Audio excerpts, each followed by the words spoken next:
Okay, yeah, we're live. So, hello everybody. My name is Raheen, and today I'm here with a very special guest. So, first, I request that if you're watching, if you want to share out right now, just click the share button, publicly share it. Or what you could do is like, if you want to live in the moment, is that after when this is available on my Facebook timeline, and will also I'll upload it to LinkedIn, then you can share it and start a watch party. So it seems as if we're live. Okay. So you could do that. And please enjoy, comment, and enjoy the interview. Give me feedback for this. So hello, sir. How are you doing? I'm doing pretty good. Thank you very much. You can call me Gabriel. Thank you. So, Gabriel, can you please introduce yourself? Hi. Well, as I said, my name is Gabriel Suppiah. I am an ex-engineer turned educator. My field of expertise, actually, besides engineering, is into leadership coaching and team building and stuff like that. But I kind of started dabbling with education about 10 years ago. For me, education is a learning experience. I believe in this little one statement which says learning is a change in behavior as a result of an experience. So which means it has to be experiential. It has to be emotionally connected. So I co-developed with my colleagues something called connection-based learning, and it's all about creating teachable moments rather than teaching. So I have always hated teaching, but I love creating teachable moments. So that's what I specialize in doing. I am a learning experience designer and absolutely in love with the work we do. That's awesome. Well, I actually, I've interviewed a lot of people, and some have got like different schools and stuff. But I've never actually, I think, had somebody that addresses themselves as, like a experienced designer, like a learning experience designer. So let's start with like the beginning of things. Mhm. So where were you born and how was your early childhood? I was born in Singapore in 1971 to two parents who were not from Singapore. Both my parents came from South India. My parents basically moved into Singapore during their teenage years. And yeah, a few years later, they had me. My childhood was really fun. The one thing that is amazing about my childhood was I was raised by two people who did not go to a proper school. So they didn't know what schooling felt like. There was no unnecessary pressure as to you better do this because I did not live my dream and therefore you should fulfill your dream. There was nothing like that. I think my dad was pretty chill, my mom was pretty chill, and I absolutely loved every minute of my childhood. But I think I was overly pampered though. I think that part I have to admit. I think I was overly pampered. Come on. Were you the only child? You were the first child. That means you're like super pampered. That is like, I'm number two. I'm the second of two children. I think oh, yeah, but yeah, I think for one thing, I was a very sheltered kid. So that part, I only became a little unsheltered. I only went out and started living my adventures much later in life. hmm. Hmm. I see. I'm the older one. I got a lot of love for 8 years. Trust me, 8 years Mm. I was alone. I can never imagine being that, center of attention anymore. But then when my brother came, I think he got really pampered, like super pampered. So I think, he'll get some time for him to just get used to, oh my God, there's so much attention around me every time he sees. Well, But yeah, it's good to share. You had it for 8 years, and now he can have it for another 8 years, right? yeah, it's nice not to have the throne anymore, but okay, it it's nice being the veteran now. The But now, veteran. Okay. how was how was your education experience? Well, we have a primary school that happens from what you call when you are 7 years old to 12 years old. So it's primary one to primary six. At primary six, you have your first government examination here. I think I was pretty bright, so I kind of aced the entire examination pretty easily. And I was, I think, one of the top students in Singapore. Uh, After that, when I went to secondary school, when I became a teenager, when I started growing taller and I started getting a little bigger and tougher, my attention shifted towards girls. So I stopped paying attention to school. So at 16, when we have our second government examination, believe it or not, I was last in school. so so I did That's not do I did not do well in school at all. But it's all for a purpose. It's all for a purpose. And after that, my journey is a little different. I ended up working in a factory for a while, and in Singapore, we all have to go to army. So I served my 2.5 years in army as well. Um, Kept on working in the factories for a while, and until you realize that your paycheck is basically nothing. And then one day at the age of 24, I woke up and I said, you know what, if I want to improve in life, I better go get myself a decent education. So wow. that's my early childhood and so-called into my teenage years. Yeah. Actually, I totally feel that, um, your education and what educational experience again, what that was for you, which totally is also, pretty much, dependent on how you learn, what is your learning style, your learning needs, blah blah blah. And then when you pair them up, it sums up that, experience with the school and the teachers and everything. And then I think that directly impacts how you think of education your entire life. And Mm. then, what it is for you, because I know some people that are like super successful, and school is not. And Mm. it doesn't mean that you're successful now that you are ever able to say that. No, it probably must have taught you something, because so I know very successful people that really use what they learned in school. I Mm. mean, what I'm doing here, I never learned in school. I'm not gonna lie, I don't. I never learned that at school. Nobody ever told me how to find people for interviewing, how to interview, how to go live on streamer. I had to do that myself. Mm. Things I was told was algebra. I've never used it in my life. I see. Well, I think So it's a journey, right? And to each yeah. his or her own journey. What I think what school does to us, or what school has been doing to us for the past 100, 150 years, is it teaches us a set number of things. It Mhm. tells you can only go this way, and unfortunately, whether we like it or not, times are changing, and the human body and the human mind doesn't want to accept that anymore. You cannot tell a human being this is the only path you can take. So the world is supposed to change. It is unfortunately changing a little too slowly. But what I have learned from my experience in life is pay attention to the journey, have a destination in mind, pay attention to the journey, and then after that, it is a beautiful roller coaster ride and just enjoy it. And I have never bothered to talk syllabus, curriculum, English, math, science. I've never bothered to. I Mhm. always encourage young people to have a destination in mind. You know, really appreciate the journey that you're going to be on, and then just get ready for a roller coaster ride, because that's life. And then it's it don't if you are going too slow, you're going to die of boredom.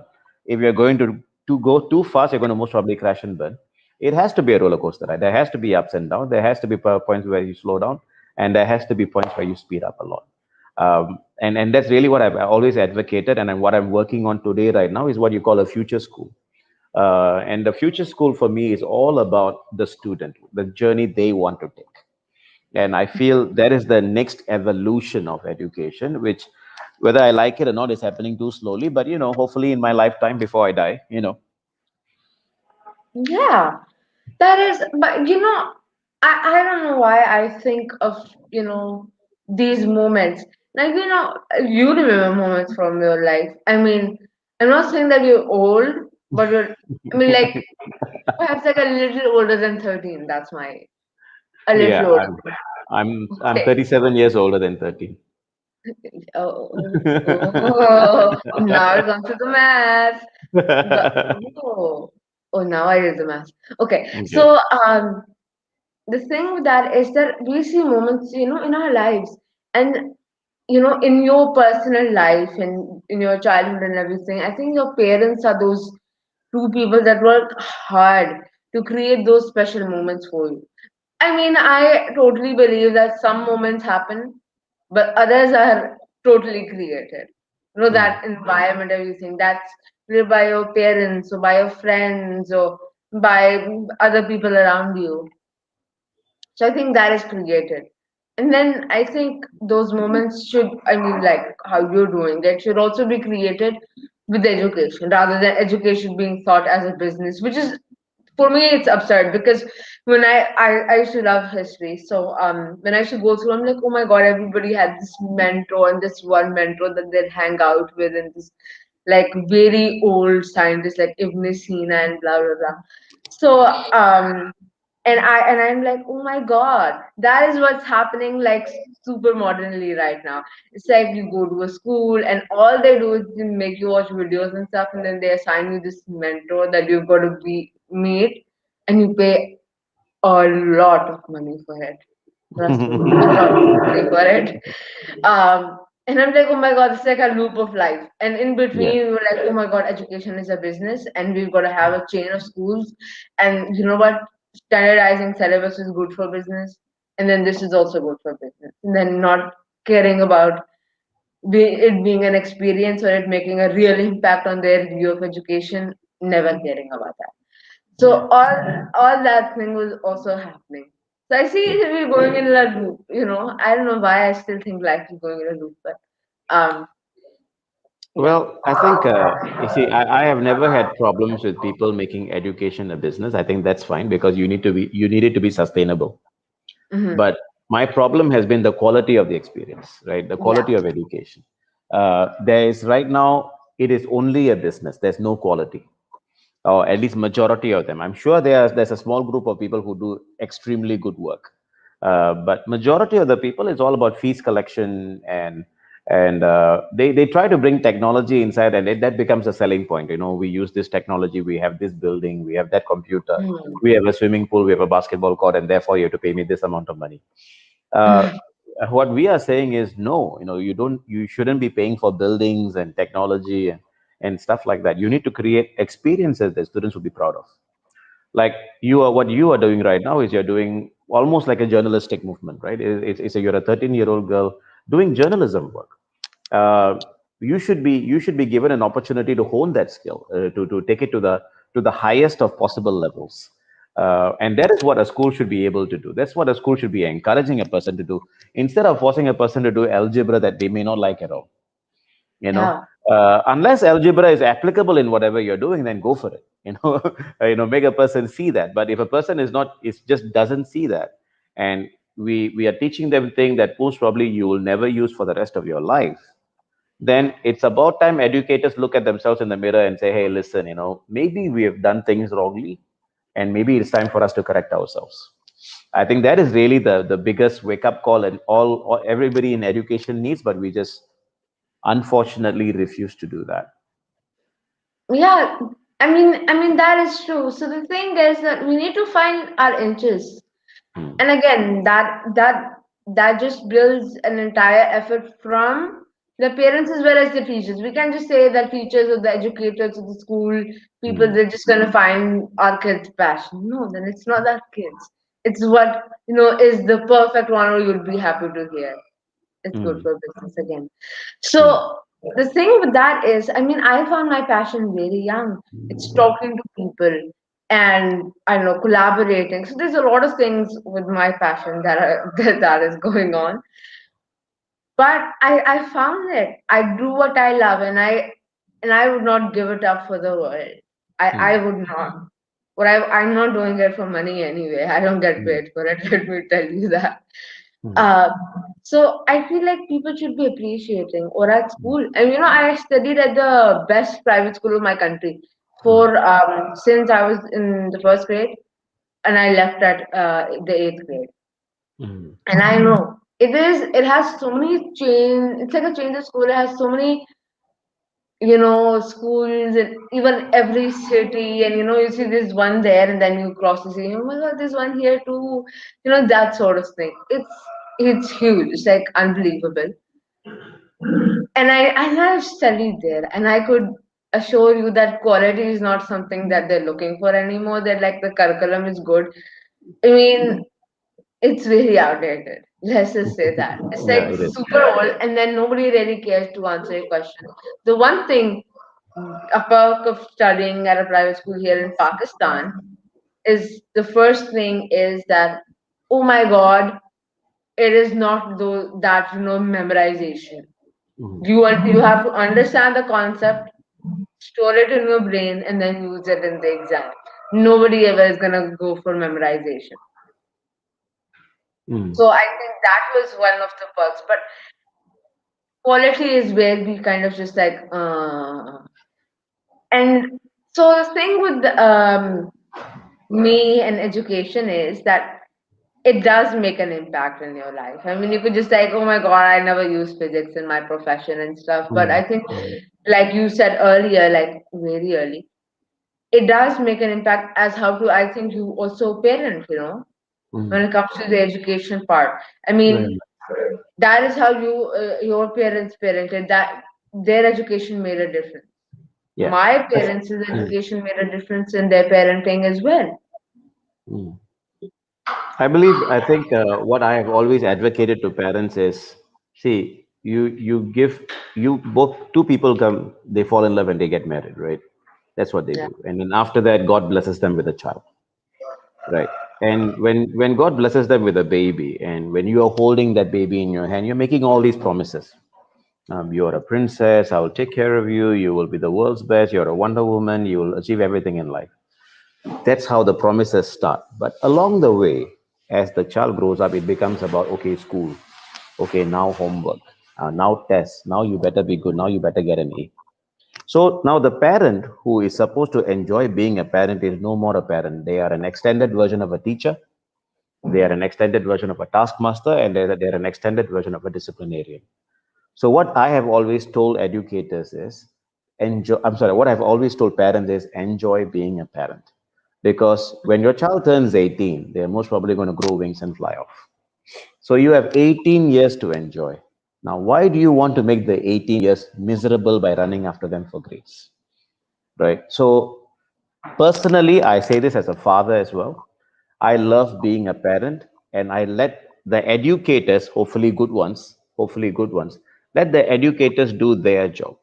And if when my daughter and when my son come to me and asking me for experiences or asking me for ideas, is the time you put up some ice cream and you sit around the dining table and you start sharing stories.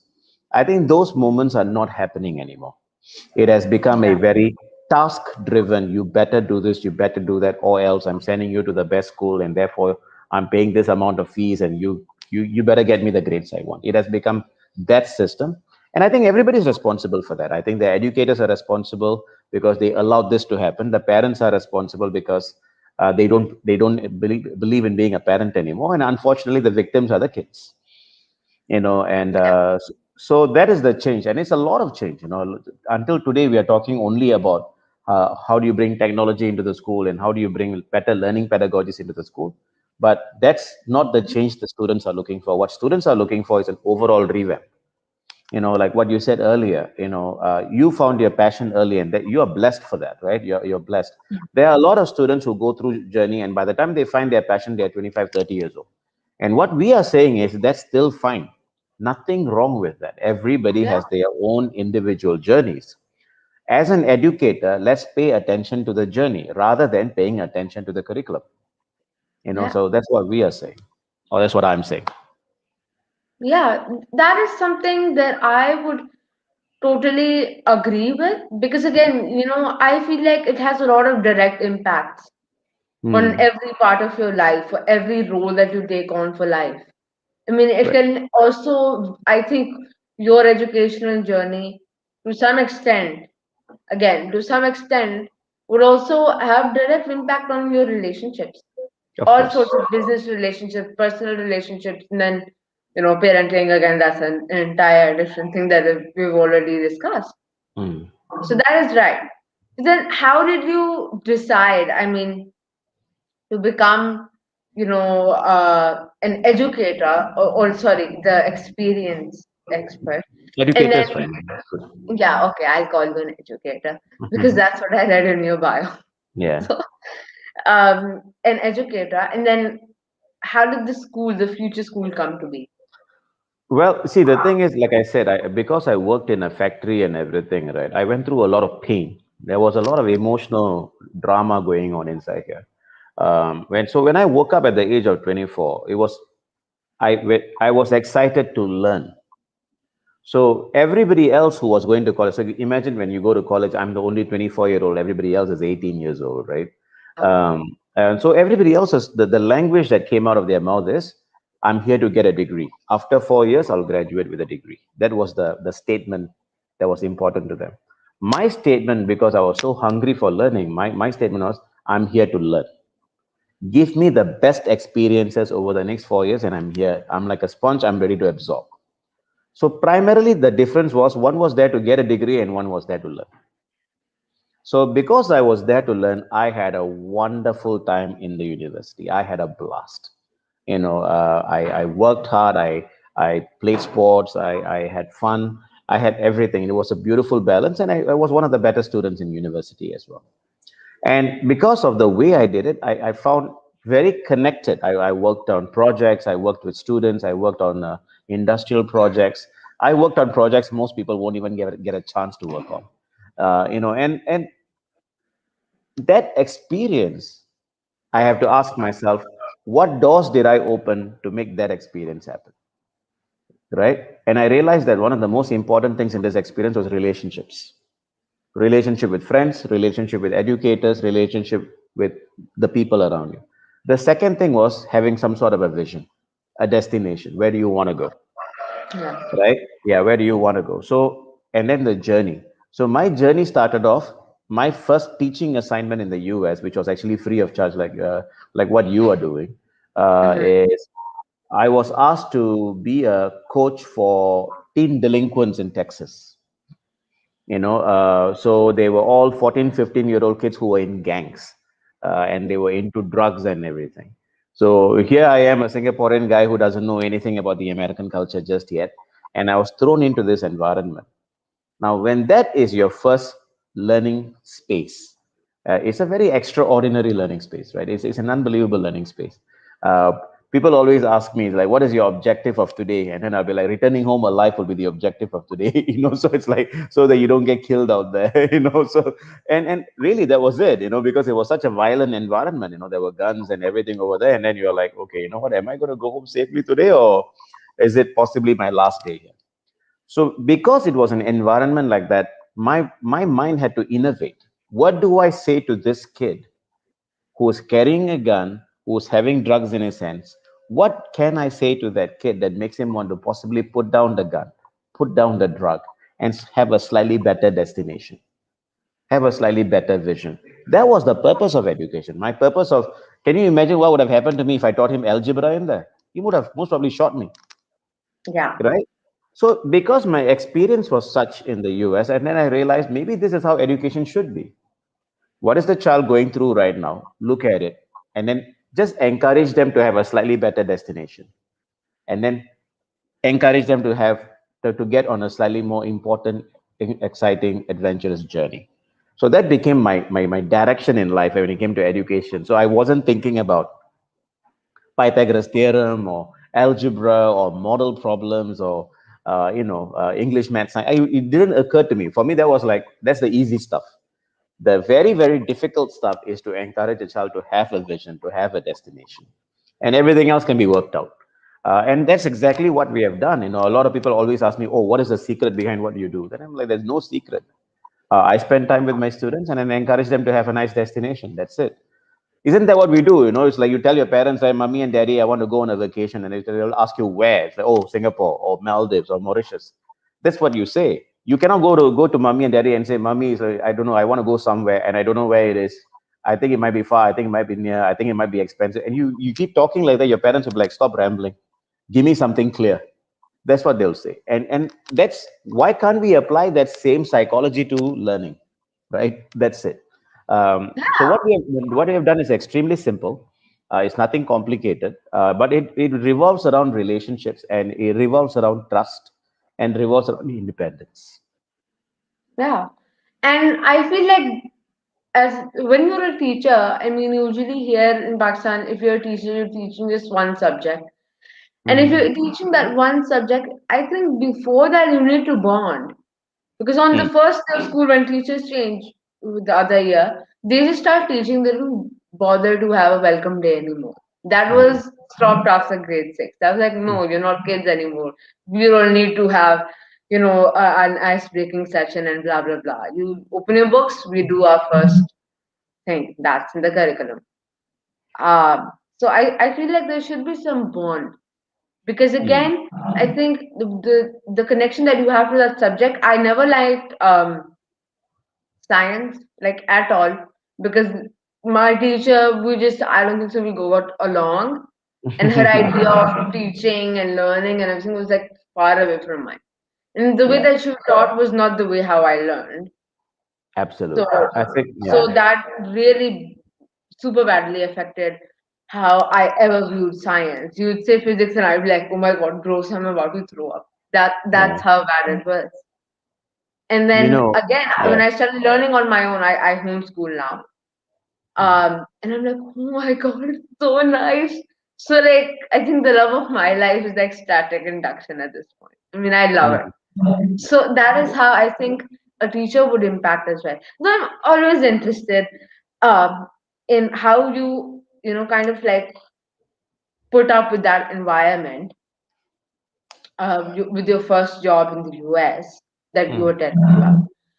Now, see, the thing with that is threatening with students, threatening teachers with violent ideas of how they should be treated is always been there. It mm. is here as well. It's not that it's not here. It's here. You'll like come in with a gun and be like, "Give me grades or I'll shoot you." Oh That wow, happens. okay. That happens in private places, as in like super private. Where Mm, only rich kids could come. mm, Get the mm. point?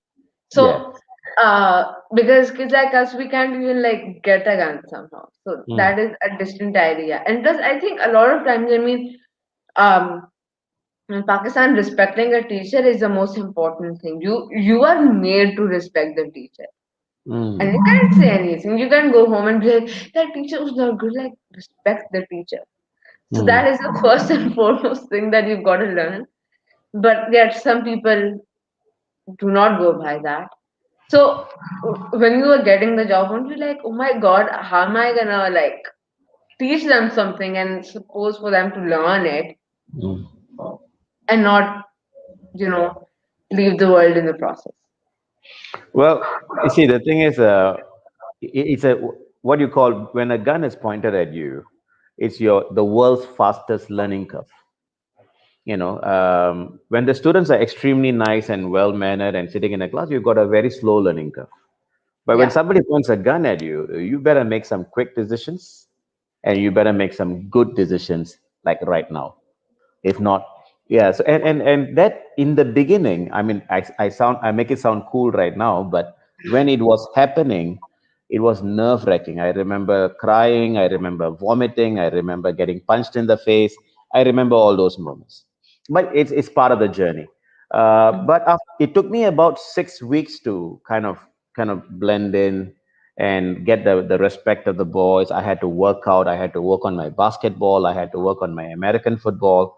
I had to learn all these things so that the boys would even have a conversation with me. So like what you said a while ago, instead of opening up the book, can you please create some sort of a bonding activity, right? Yeah. And that's exactly what we had to do because the boys didn't like me. They didn't want me there, right?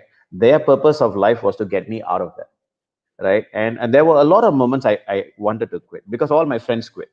It was not just me alone. It was supposed to be 11 or 12 of us who were supposed to go down there, and everybody quit. Only two of us remained behind. And when we made that decision, It's all about, okay, how do I make this kid want to talk to me? I cannot force him to talk to me. I cannot tell him what you just said a while ago. You better respect the teacher. I can't tell him that, especially when he has a gun in his hand, right? Yeah. Yeah. So we had to build that relationship, and that took time. It wasn't easy. It took us 6 weeks to 8 weeks to do that. And we were dealing with a very very rough neighborhood. The entire neighborhood was rough, and so it was not just the kids that we have to be worried about. We have to be worried about what is happening outside as well. So the objectives were very simple. The objectives was, let's build a relationship. Let's encourage the boys to put down the guns. Let's encourage the boys to say no to drugs. The family environment was a completely different mess as well. And let's encourage the boys to start falling in love with learning. And so we had to make science questions and maths questions based on basketball and football. And we made it in a manner whereby it's relatable. You can actually calculate ball speed, right? If you throw an American football from one side to the other side, you can calculate ball speed. So you started talking like that, and when we started talking like that, the boys started saying, "Oh yeah, that makes sense. I get that. So let's do more of that. And then you realize, wow, okay, it's reaching out. But if I drew on a piece of paper an arrow and then it says it's going at 70 kilometers per hour or something like that, the kid would be like, why don't you get the hell out of my my place? And it was different. It was different, and it was like you were saying earlier as well. You hated science because of a teacher. Now that is every student has a statement like that. It's just a different subject.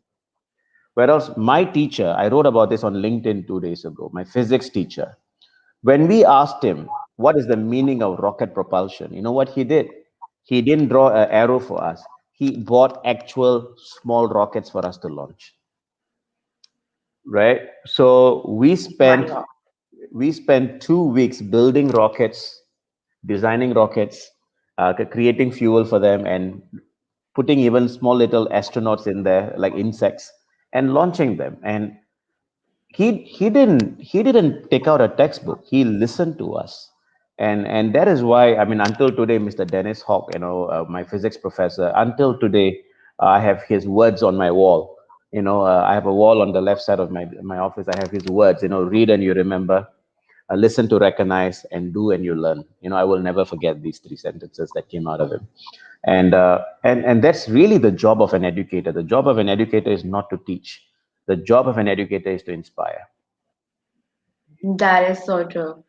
Um, I mean, I think I'm switching to schooling back in hope of finding a teacher like that that makes us rocket launch. I mean, homeschooling you can't do that. Well, one of these days, you can, once COVID is over, you can take a 2 weeks break to Singapore, and we can launch rockets over here. Rockets over here. That'd be so cool. Yeah, definitely. That'd be so nice. So thank you so much for coming today. Please stay back after I end the broadcast. Sure. Thank you so much, everybody, for watching. I would love if you would have commented, though I still don't see comments. I think there's a connection issue that happens all the time.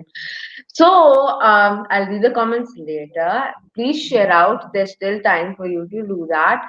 Thank you so much, and please give me more feedback because at times, it is that people do give me honest feedback. Like, are you looking sleepy in the interview? I love those kind of feedbacks, and not the oh my god, you're so pretty. Let's go in with the rather, beautiful and the real feedback. Okay, thank you so much, everybody, and I'll be coming back with another interesting person.